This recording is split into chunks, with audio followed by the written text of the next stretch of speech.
మామిడిలో పూతకి ముందు తీసుకోవాల్సినటువంటి కొన్ని జాగ్రత్తలు తెలుసుకుందాము. అక్టోబర్ నెల, నవంబరు, డిసెంబర్ ఈ 3 నెలలు మామిడి తోటలకు ఎలాంటి నీటి తడులు ఇవ్వకూడదు.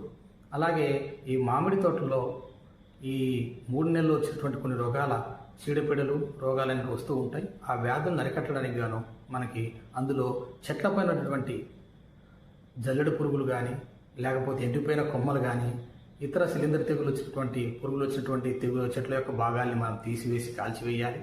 అలాగే లోతు దుక్కులు దున్నుకోవాలి.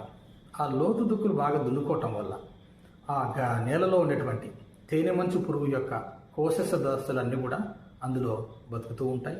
కాబట్టి అలా దున్నుకోవడం కూడా మనకి పురుగు యొక్క ఉద్ధృతిని వాటి యొక్క నివారణకు ఉపయోగపడుతుంది.